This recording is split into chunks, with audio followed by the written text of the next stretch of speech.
গহনা পরিহিতা অন্ধকার রাত্রিতে চলবে। উনি বলেছিলেন সারা থেকে হাতে মাউতে যাবে, তার চোরের ভয় থাকবে না, হাইজ্যাকের ভয় থাকবে না, লুণ্ঠনের ভয় থাকবে না, জিনার ভয় থাকবে না, কোনো ভয় বলতে কোনো কিছু থাকবে না। ভয় থাকবে একমাত্র আল্লাহর ভয়।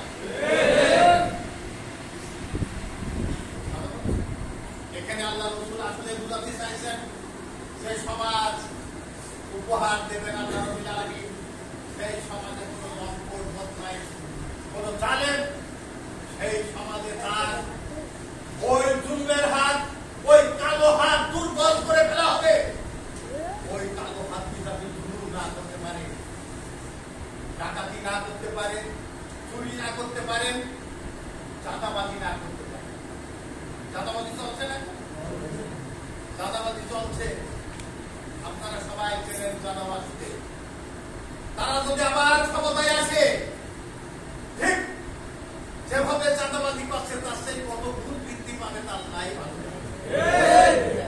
যদি তারা না সস্তা, আমরা যদি আমাদের চেষ্টা যদি কঠিন, আমরা প্রাণান্তক চেষ্টা করতে করতে না, আমরা চেষ্টা করি, তাহলে আল্লাহ রহমত আসবে না। আর আল্লাহ রহমত না আসলে ওই জালেমরা ক্ষমতায় আসতে পারে।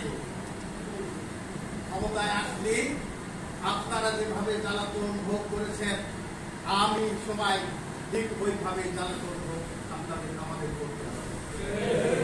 অপশক্তি যাতে না আসতে পারে, সেই জন্য আমাদের কাজ হলো প্রাণান্তকর চেষ্টা করা, যাতে করে আল্লাহর জমিনে আল্লাহর কুরআনী শাসন ব্যবস্থা কায়েম হয়।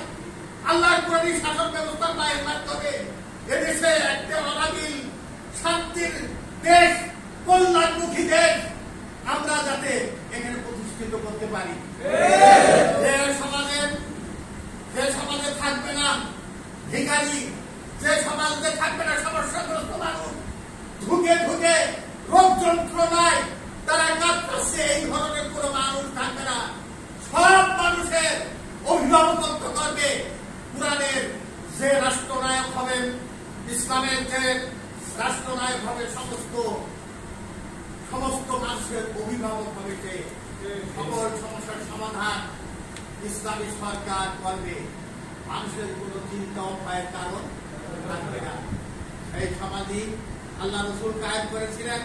আল্লাহ রাসূলের আদলে জামাত ইসলাম সেই সমাজ কায়েম করার জন্য আপনার চেষ্টা করছে। আল্লাহ রাসূল যেভাবে, আল্লাহ রাসূলের সাহাবারা যেভাবে জীবন দিয়েছিল, রক্ত দিয়েছিল, হাত দিয়েছিল, পা দিয়েছিল, চোখ দিয়েছিল, এখনো জামাত ইসলামের কর্মী যারা এইভাবে নির্যাতনের শিকার হয়ে আসছে এই গঠনের পর থেকে। সুতরাং যত আমাদের নির্যাতনই হোক, আর যত হুমকি আসুক, যত বাধায় আসুক, সমস্ত বাধাকে উপেক্ষা করে এই পথে আমাদেরকে অবিচল গতিতে চলতে হবে। আমাদেরকে জালেমের বিরুদ্ধে রুখে দাঁড়াতে হবে।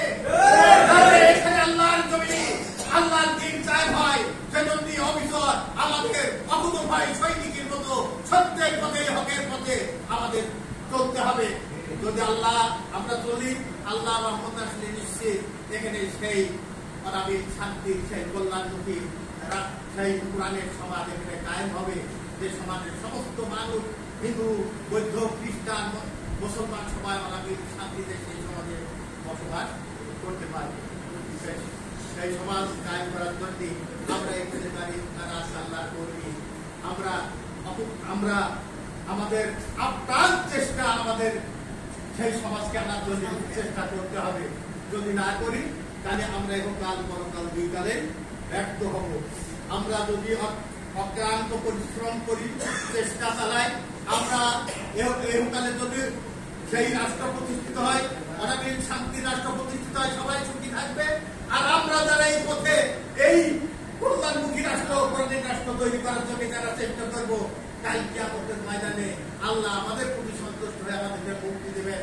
তার সৃষ্টির সর্বশ্রেষ্ঠ সৃষ্টি জান্নাত আমাদেরকে উপহার হিসেবে